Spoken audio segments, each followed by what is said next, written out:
ဒီနေ့ဟာဆိုရင်လွန်ခဲ့သောနှစ်ပေါင်း90ခန့်1930ခုနှစ်ဇွန်လ19ရက်နေ့မှာအင်္ဂလိပ်လူမျိုးတွေကြီးပဲအုပ်ချုပ်ခဲ့တဲ့ရန်ကုန်တက္ကသိုလ်ရဲ့တမိုင်းတစ်လျှောက်ပထမဦးဆုံးသောမြန်မာလူမျိုးပါမောက္ခချုပ်အဖြစ်ဆရာကြီးဦးဖေမောင်တင်စတင်တာဝန်ထမ်းဆောင်ခဲ့သောမှတ်သားစရာနေ့တစ်နေ့ဖြစ်ပါတယ်။ဆရာကြီးဦးဖေမောင်တင်ဟာအောက်စဖို့တက္ကသိုလ်ထိတွားရောက်ပညာသင်ခဲ့ပြီးပါဠိအထာကထာတွေကိုအင်္ဂလိပ်လိုပြန်ဆိုနိုင်တဲ့အထိပါဠိနဲ့မြန်မာစာပေမှာကဘာကပါအတိမတ်ပြုရတဲ့ပါရမီရှင်တဦးဖြစ်ပါတယ်။အင်္ဂလိပ်စာကသာအရာလို့သတ်မှတ်ထားတဲ့ခေတ်ကာလမှာမြန်မာစာပေကိုတက္ကသိုလ်အဆင့်ဂုဏ်သိက္ခာရှိတဲ့ဘာသာရပ်တစ်ခုဖြစ်အောင်အားသွန်ခွန်စိုက်ကြိုးပမ်းခဲ့ပြီးမျိုးဆက်သစ်မြန်မာပညာတတ်တွေကိုမွေးထုတ်ပေးခဲ့ပါတယ်။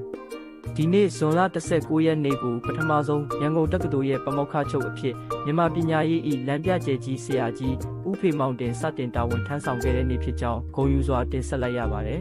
။ကြိုက်နှစ်သက်တယ်ဆိုရင် share သွားကြပါဦးနော်။